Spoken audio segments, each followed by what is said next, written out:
Assalamualaikum warahmatullahi wabarakatuh. Yang terhormat dosen penguji uji kinerja PPG dalam jabatan angkatan tahun 2022 kategori 2. Perkenalkan, nama saya Kipang Bonjol Moher.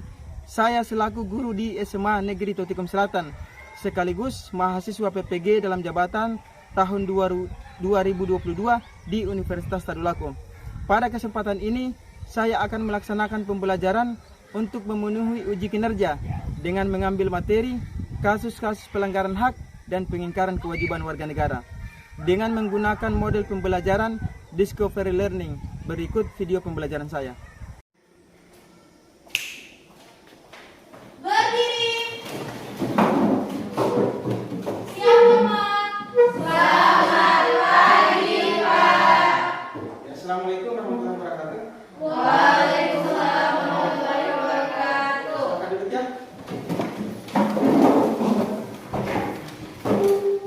Anak-anak sekalian, bagaimana kabar kalian pada pagi hari ini? Baik. Sehat semua? Sehat. Tidak ada yang sakit? Tidak. Semangat? Semangat. Ya, sebelum kita memulai pembelajaran kita pada pagi hari ini, supaya pembelajaran kita lebih kondusif, terlebih dahulu saya meminta kepada Anda untuk kita sama-sama berdoa untuk memulai kegiatan pembelajaran kita. Silahkan Anda.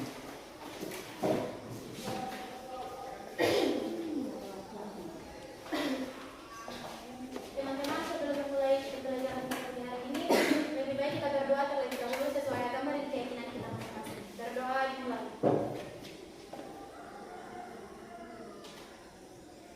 Berdoa selesai. Ya, sebelumnya Pak Guru mau mengecek dulu kehadiran kalian pada pagi hari ini. Bagaimana pada pagi hari ini? Apa hadir semua? Hadir semua ya? Ya. Ada yang sakit? Tidak ada? Sakit ya? Jadi hadir semua, alhamdulillah. Anak-anak sekalian, supaya juga pembelajaran kita lebih semangat lagi, alangkah baiknya supaya meningkatkan rasa nasionalisme kita kepada bangsa dan negara, juga kita harus terlebih dahulu menyanyikan lagu nasional sebagai langkah pembuka pada pembelajaran kita pada pagi hari ini. Saya minta kepada saudara Priska untuk memandu. Silakan Priska.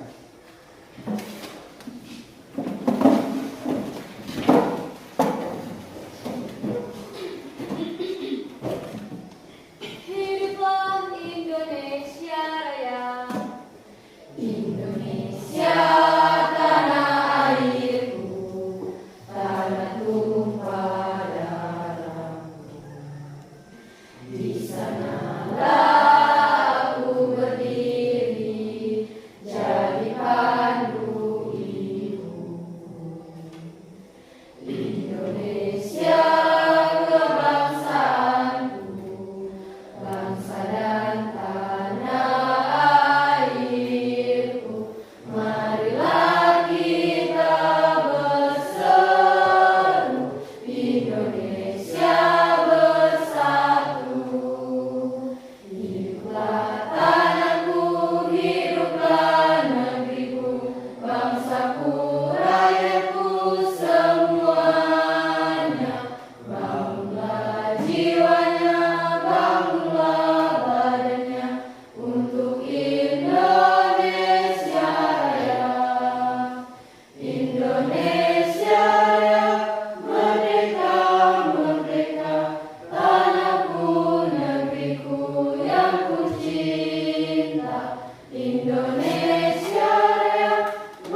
membahas materi tentang kasus-kasus pelanggaran hak dan pengingkaran kewajiban warga negara.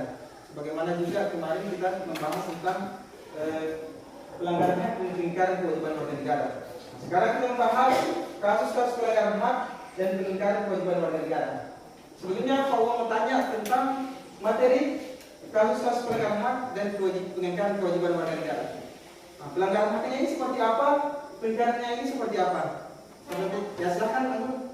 Menurut saya salah satu kasus pelanggaran hak adalah tingginya angka kemiskinan di Indonesia karena pemerintah tidak menyediakan hak bagi warganya untuk mencari pekerjaan atau lowongan pekerjaan seperti yang tercantum pada Undang-Undang Dasar 1945 Pasal 27 Ayat 2 yang berbunyi setiap warga Indonesia berhak atas kehidupan dan penghidupan atau pekerjaan yang layak bagi kemanusiaan. Oke, teman-teman menjawab tadi bagus sekali ya, bahwa kasus pelanggaran hak, apa itu pelanggaran hak seperti tadi dijelaskan dalam pasal 27 ayat 2 ya. Setiap warga negara atau setiap orang berhak mendapatkan pekerjaan dan kehidupan yang layak. Nah, sementara menurut teman kita tadi masih ada pengangguran, masih tinggi angka pengangguran ya. Ini bertentangan dengan Undang-Undang 1945 ya, yang dijelaskan tadi. Ya betul. Sekarang siapa lagi yang silakan.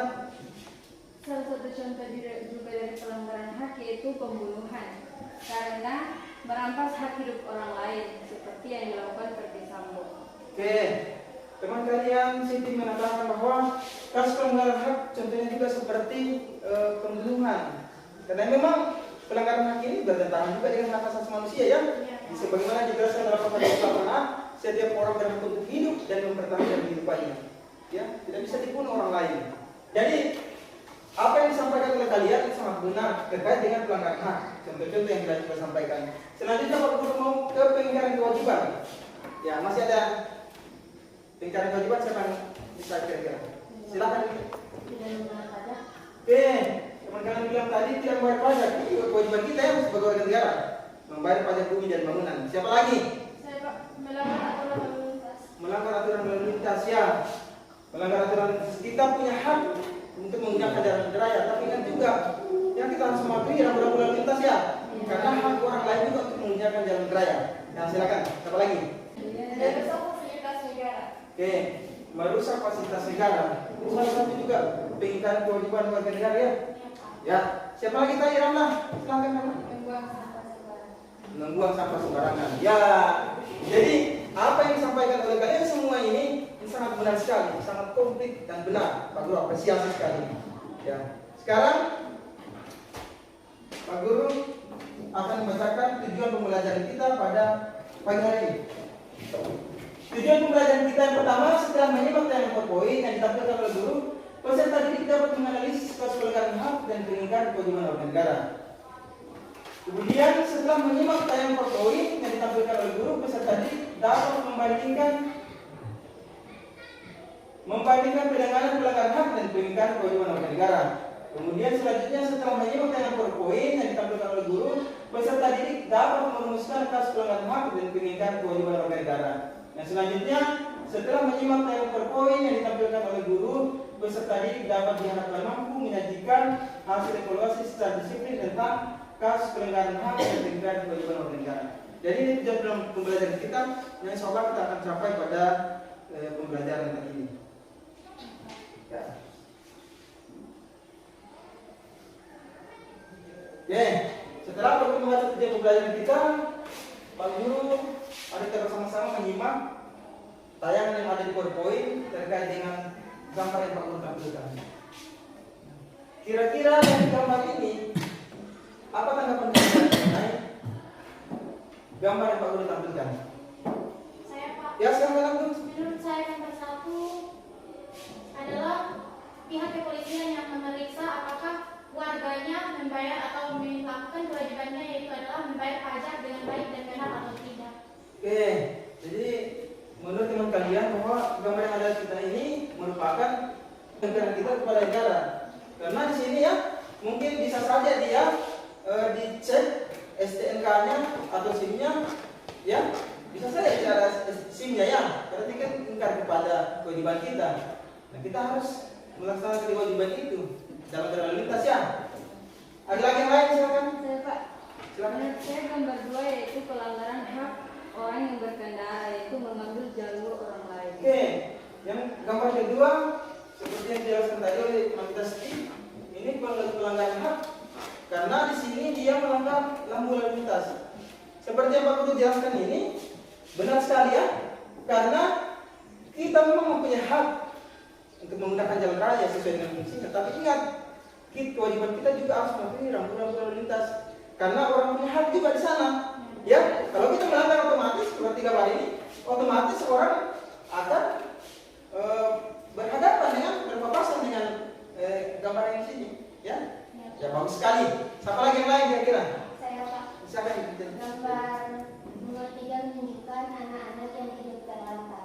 Menurut saya Pak, anak-anak tersebut harus mempunyai hak mereka sendiri bagaimana yang sudah tercantum dalam Undang-Undang Pasal 34 Ayat 1 yang berbunyi pemerintahan mengamanatkan kewajiban negara untuk memelihara fakir miskin dan anak terlantar. Oke, bagus sekali ya. Ini gambar ini dijelaskan oleh Bu Dianti. Ini bertentangan sebenarnya dengan pasal 34 ya, bahwa setiap warga negara itu harus berhak mendapatkan haknya ya. Berhak mendapatkan haknya, harus mendapatkan pendidikan juga. Ya seharusnya mereka juga harus mendapatkan pendidikan. Pasal 31 ya. Ya. Dan kemudian juga pasal 34, fakir miskin dan anak terlantar itu sebenarnya dipelihara oleh negara ya, begitu. Ya. Tapi kan kita lihat masih tinggi angka kasihan ini apa anak-anak jalanan masih tinggi ya. Ini salah siapa? Nah, jadinya mungkin ada pertanyaan seperti itu. Sekarang ada lagi yang lain?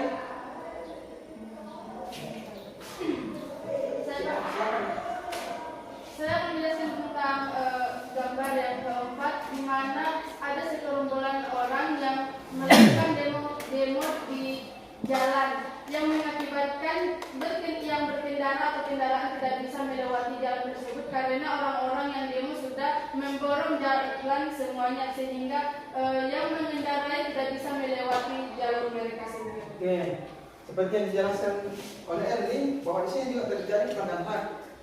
Kenapa? Karena juga mengganggu jalan raya ini. Ya. Di mana orang berkendara ini terhalangi oleh aksi demonstrasi. Dan seharusnya kalau kita bicara demonstrasi apakah melanggar atau tidak? Sebenarnya kalau demonstrasi yang tidak melanggar itu kita minta surat izin di kepolisian, kemudian kita juga harus menyampaikan aspirasi dengan baik. Tapi tidak bisa anarkis ya. Tidak bisa ada izin kita menyampaikan aspirasi kita kepada lembaga pemerintah itu boleh, jangan wajar-wajar saja. Ya. Tetapi dalam hal ini tidak bisa anarkis. Nah, karena kan diatur juga dalam pasal itu, pasal 28. Setiap orang berhak berkumpul serta menyampaikan pendapatnya. Kita. Oke, jelas sampai di sini? Jelas. Sekarang foto lanjut ya. Nah, ini penyebab terjadinya pelanggaran hak dan peringkat kewajiban warga negara. Di sini ada pengertian pelanggaran hak. Silakan Rizka baca. Pengertian pelanggaran hak adalah setiap perbuatan baik disengaja atau kelalaian yang melawan hukum, mengurangi, menghalangi, dan atau mencabut hak seseorang sebagai warga negara yang dijamin oleh undang-undang dan tidak mendapatkan penyelesaian hukum yang adil dan benar berdasarkan mekanisme hukum yang berlaku. Oke. Sekarang silakan baca hierarki yang kedua, peringkat kewajiban. Kewajiban adalah orang tindakan warga negara yang tidak melaksanakan kewajiban sebagaimana mestinya sesuai dengan ketentuan yang berlaku. Misal, warga negara selaku konsumen tidak menggunakan hak pilihnya. Oke. Jadi sini pengertian pelanggaran hak adalah setiap perbuatan baik disengaja atau kelalaian yang melawan hukum, mengurangi, menghalangi dan mencabut hak seseorang sebagai warga negara yang dijamin oleh undang-undang dan tidak mendapatkan penyelesaian hukum. Ini termasuk pengertian pelanggaran hak. Ya. Sementara pengingkaran kewajiban warga negara adalah pola tindakan warga negara yang tidak melaksanakan kewajiban sebagaimana mestinya dengan ketentuan yang berlaku. Seperti yang dijelaskan tadi ya, seperti tidak membayar pajak, tidak menggunakan hak pilihnya, ya. Ini juga pengingkaran kewajiban kita sebagai warga negara. Karena warga negara ini harus mencoblos misalkan kalau pemilihan umum, ini kan dijelaskan selaku konstituen tidak menggunakan hak pilihnya. Kalau kita tidak menggunakan hak pilihnya itu tidak dibenarkan ya. Kemudian yang terakhir, kasus pengingkaran kewajiban warga negara yang kalian jawab tadi, membuang sampah sembarangan. Ini termasuk tidak mematuhi kewajiban kita. Kemudian yang kedua, melanggar aturan lalu lintas, tidak memakai helm. Kewajiban kita harus memakai helm. Ya, harus mempunyai surat izin mengemudi, tidak hanya sembarang. Ya, nah, ini harus kita lakukan. Ini kewajiban kita juga sebagai warga negara. Yang ketiga, merusak fasilitas negara, misalnya mencoret bangunan milik umum, itu boleh. Ya, tidak boleh. Ini pengingkaran kewajiban warga negara ini namanya. Kemudian yang keempat, tidak membayar pajak. Ya, ini pengingkaran kita juga. Dan seharusnya kan kalau kita bicara tentang negara Indonesia ini ya, bahwa penghasilannya itu gaji pegawai misalkan itu biasanya bersumber dari pajak ya. Kemudian yang terakhir, mangkir dari kegiatan siskambling. Ya, ronda malam. Jadi kalau misalkan ada di masyarakat ada ronda malam jaga-jaga, itu kita tidak bisa mangkir dari situ. Karena kewajiban kita harus menjaga lingkungan masyarakat kita. Jelas sampai di sini? Jelas. Jelas ya? Jelas. Kalau sudah jelas, untuk lebih mempertajam lagi tentang berpikir kita, sebelum Pak Guru memberikan LKPD, Pak Guru mau membagi kelompok, ya, supaya kita mengerjakan tugas yang ada di LKPD untuk menggali pengetahuan kita, sejauh mana kita berpikir, menganalisis ya, seperti tujuan pembelajaran kita tadi. Bagaimana kita menganalisis, merumuskan terkait dengan kasus-kasus pengingkaran dan pelanggaran HAM ini. Siap ya? Oke.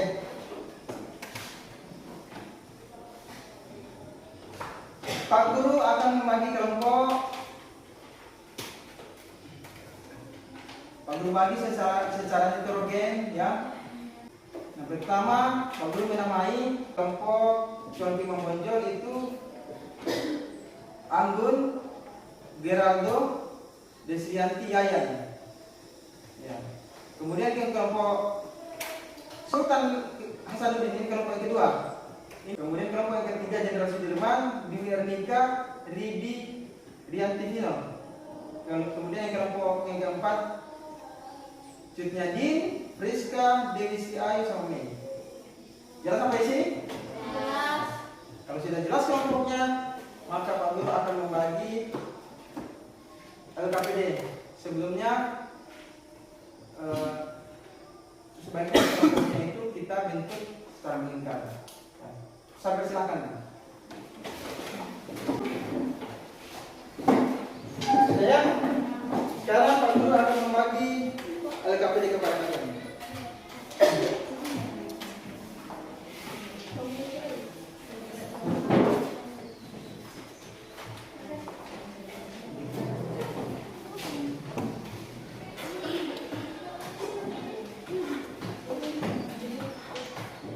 Pak Guru harap ya pekerjaan-pekerjaan yang dibilang itu seperti yang sudah ditampilkan tadi, poin-poin tadi itu bisa merefleks IQ kalian untuk berpikir. Barangkali ada yang bertanya sampai sini? Yang cari jawaban bisa menggunakan media internet ataupun Ya, jadi untuk mencari informasi sah menggunakan sumber media yang lain. Ada lagi yang ditanyakan? Apakah setelah mendapatkan jawaban dari LKPD ini bisa disertakan dengan pasal-pasal yang ada? Oke. Jadi untuk menjawab yang ada di LKPD itu bisa ya, disesuaikan dengan jawaban yang kalian akan lakukan. Sesuaikan saja jawaban apa yang di LKPD. Misalkan ada mengenai pasal ya sertakan dengan pasal ya, tidak masalah. Ya, jelas sampai di sini ya? Jelas. Ya, Pak Guru persilakan.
Jadi untuk mencari informasi silakan dari berbagai sumber, silakan ya. Ya Pak. Untuk baik media internet, ya, silakan cari. Baik kalau ada misalkan kalian mau wawancara guru juga untuk mencari tahu informasi awal bisa juga ya. Ya.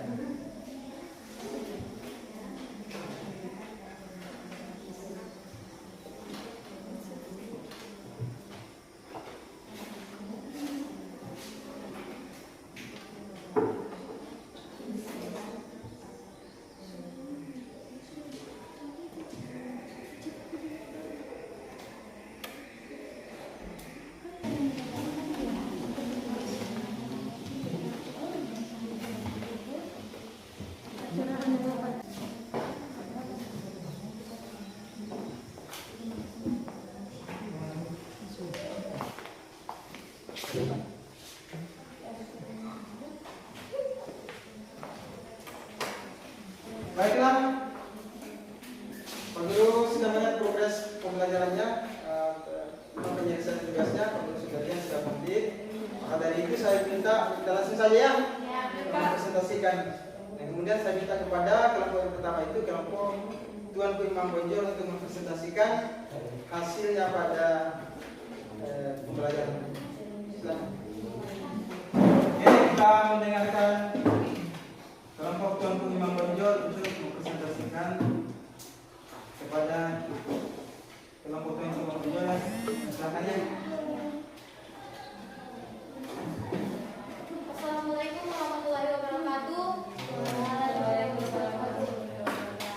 Dan selamat pagi. Kami dari kelompok Tuanku Imam Bonjol akan memaparkan materi kami, yaitu adalah makin merebaknya kasus pelanggaran hak asasi manusia seperti pembunuhan yang akan dibacakan oleh teman saya Desian. Kepada Desian.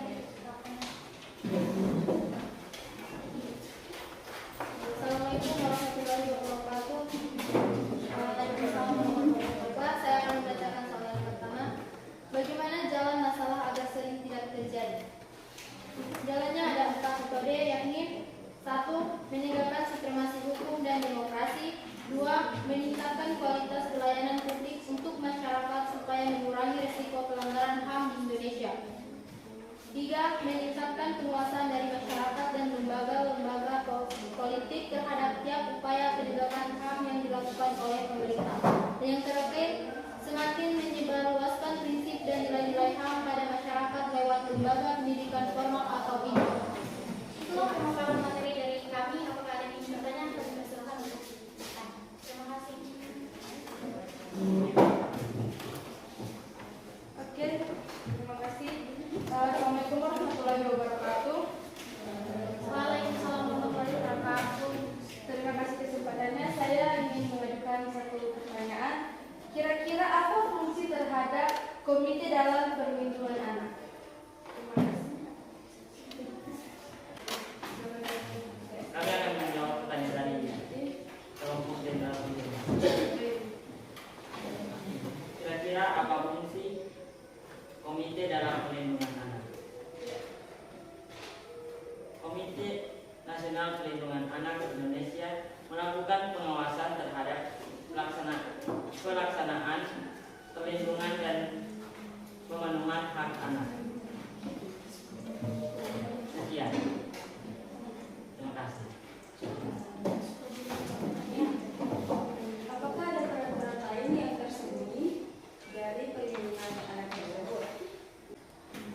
Terima kasih atas arahannya. Saya akan menjawab pertanyaan tersebut. Menurut kami, kelompok Tuanku Imam Bonjol, pertanyaan yang dilontarkan oleh kelompok Sultan Hasanuddin, bagaimana jika seorang orang tua yang meletakkan anaknya di panti asuhan ataupun ia berkata tanpa sadar kata-kata tersebut dapat menyakiti hati anaknya, itu dapat dikatakan dalam pelanggaran hak, karena setiap anak yang ia dilahirkan adalah seorang manusia. Manusia itu memiliki hak paten, yaitu adalah kebahagiaan, salah satunya kebahagiaan. Secara otomatis ia tidak mendapatkan salah satu haknya sebagai manusia. Terima kasih. Apakah kalian puas dengan jawaban kami atau ingin disanggah? Kami persilakan. Jika sudah tidak ada, untuk membersihkan waktu kami akhiri untuk pemaparan materi kami. Terima kasih. Wabillahi taufiq wal hidayah. Wassalamualaikum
sebagai masyarakat. Itulah jawaban kami. Apakah ada kesanggahan lagi persilakan. Maaf, kami belum terlalu konsen jawaban kami karena yang kami tanyakan apakah ia dapat dikategorikan pengingkaran atau pelanggaran hak. Tetapi jawaban dari kalian yaitu adalah pengingkaran hak dan kewajiban. Di kata dan hak dan kewajiban itu digabung, itu adalah dua kata yang memiliki makna yang berbeda. Jadi bisa dijelaskan hak dan kewajiban itu maksudnya bagaimana? Pengingkaran hak dan kewajiban. Berarti hak dan kewajibannya itu ingkar. Maksudnya itu seperti apa? Atau hanya kesalahan penulisan atau bisa?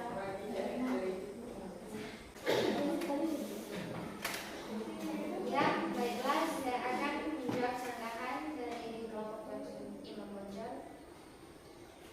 Maaf, tadi ada kesalahan penulisan dari kata hak dan kewajiban, ya kan? Sebenarnya tidak digabungkan, tidak digabungkan, cuma tadi karena ada kesalahan penulisan, jadi mohon maaf. Sebenarnya jawabannya hanya dapat dikategorikan sebagai pengingkaran hak karena sudah ada lowongan pekerjaan yang dia masih lalai dan tidak ingin melakukan kewajibannya sebagai masyarakat. Apakah itu puas menjawab? Pertanyaannya adalah, apa yang menyebabkan angka pengangguran di Indonesia? Penyebab pengangguran di Indonesia yang utama adalah karena adanya ketidakseimbangan antara pekerjaan dan jumlah tenaga kerja yang meningkat setiap tahunnya. Hal ini juga membuat adanya persaingan yang ketat antara pencari kerja baru dengan yang sudah berpengalaman. Itulah jawaban yang dapat saya paparkan. Puas dengan jawaban tersebut atau ada sanggahan atau yang menanggapi jawaban tersebut? Ya, silakan berdiri kalau ada yang menanggapi. Silakan berdiri silahkan. Daripada yang tidak memiliki yang berpengalaman atau tidak ada usaha untuk mencari suatu pekerjaan yang dapat menghidupi keluarganya. Tadi kan sudah dijawabkan yang dari nomor 1. Dia masih lalai dalam melakukan kewajibannya sebagai masyarakat. Misalnya dia tidak ingin mencari pekerjaan. Oke, Pak. Saya ingin menjawab. Sanggahan pertama yaitu adalah bagaimana jika orang yang tidak profesional atau tidak memiliki pengetahuan yang lebih dari dibanding temannya yang lebih berprofesional, apakah ia akan mendapat pekerjaan tersebut atau tidak? Jawabannya hanya satu, yaitu adalah ia harus bisa mengimbangi, entah itu ia sudah ada riwayat pekerjaan, entah itu sudah 2 tahun, 5 tahun ataupun berapa tahun, dan saingannya itu sudah lebih dari di atas 10 tahun, itu tidak bisa dilihat dari hal tersebut karena yang dilihat itu adalah pengalaman atau ilmu yang dia dapatkan. Dan satu lagi sanggahan yang kamu berikan kepada Cunyan ini yaitu adalah faktor apa yang menyebabkan dari selain kemalasan ataupun kelalaian, 2 faktor itu dapat digabungkan, yaitu adalah ia yang tidak ingin atau tidak bertanggung jawab kepada keluarganya, dia lalai dalam tanggung jawab keluarganya ataupun tanggung jawab dalam kewarganegaraan. Terima kasih, itulah jawaban kami. Apakah kalian puas atau tidak? Terima kasih. Assalamualaikum warahmatullahi wabarakatuh. Ya, jadi dapat disimpulkan bahwa pentingnya pendidikan dalam bermasyarakat untuk mengurangi angka kemiskinan dan pengangguran di Indonesia. Terima kasih.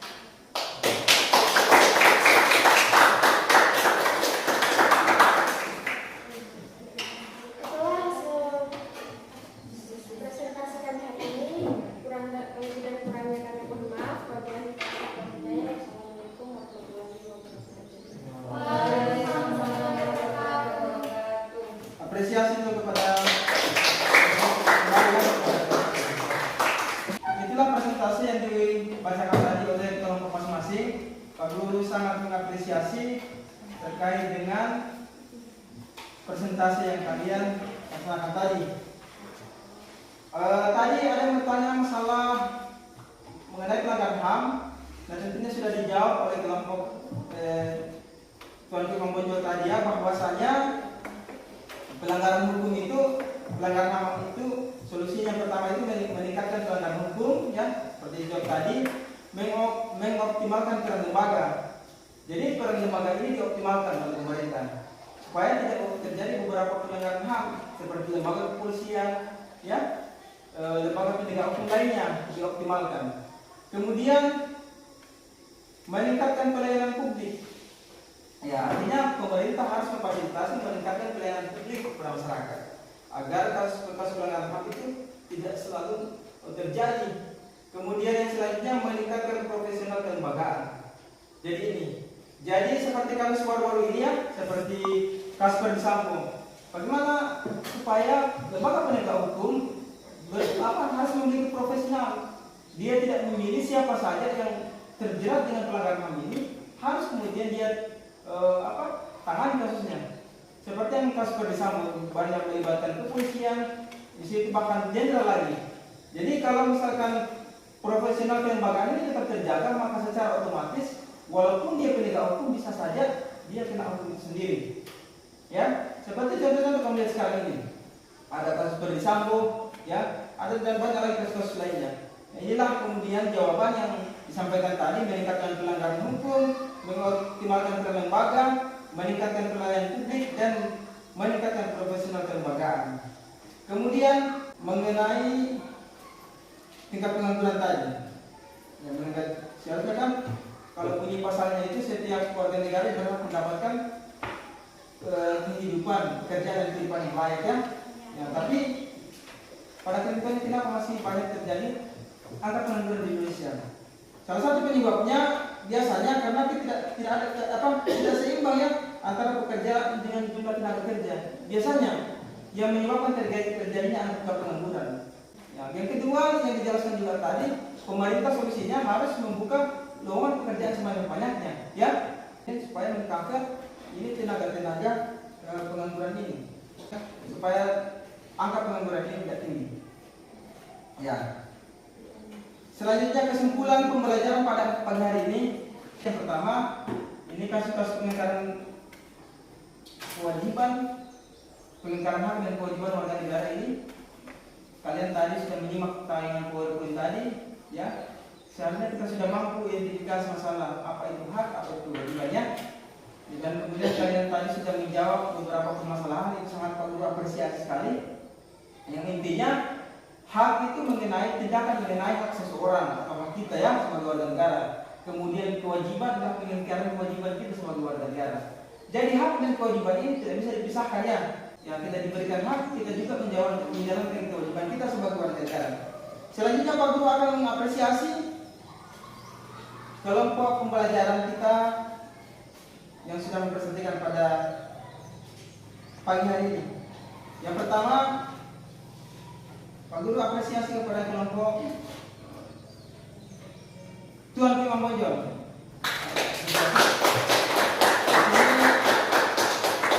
Kemampuan bertanya, kemampuan menjawab, kemampuan memberikan masukan sangat Pak Guru apresiasi. Sehingga apresiasi pertama kepada kelompok Tuan Imam Bojol.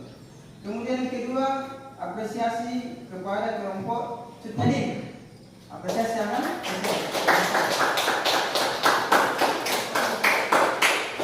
Kemudian yang ketiga, apresiasi juga kepada kelompok Sultan Hasanuddin. Selanjutnya, apresiasi kepada kelompok Jenderal Sudirman. Sebelum Pak Guru menutup kegiatan pembelajaran kita pada siang hari ini, karena sudah siang ya. Selanjutnya Pak Guru memberikan kesempatan 1-2 kelompok untuk merefleksi kegiatan kita pada pagi hari ini. Silakan. Silakan. Ya, dari pembelajaran yang kita lakukan pada siang hari ini, saya dapat mengambil bahwa di Indonesia masih banyak kasus-kasus pelanggaran hak dan pengingkaran kewajiban. Oleh karena itu, kita sebagai pemuda-pemudi Indonesia harus saling atau harus menumbuhkan rasa kesadaran yang tinggi atau nasionalisme yang tinggi, karena jika ingin memperoleh hak yang seutuhnya, kita harus menjalankan kewajiban yang harus kita jalankan agar bisa memperoleh hak yang sewajarnya. Terima kasih. Wassalamualaikum warahmatullahi wabarakatuh. Hasil refleksi ya, bahwa kita sebagai warga negara harus menjalankan kewajiban kita sebagai manusia sendiri. Ya, membayar pajak seperti pajak bumi dan bangunan, membayar membuat SIM, STNK ya untuk berkendaraan berlalu lintas ya. Jelas sampai di sini ya? Jelas. Nah, selanjutnya untuk menutup pembelajaran kita, saya meminta kepada ketua kelas untuk menutup pembelajaran kita supaya kita berdoa bersama-sama supaya barangkali sebentar pulang, insya Allah kita dalam keadaan baik-baik saja ya. Silakan.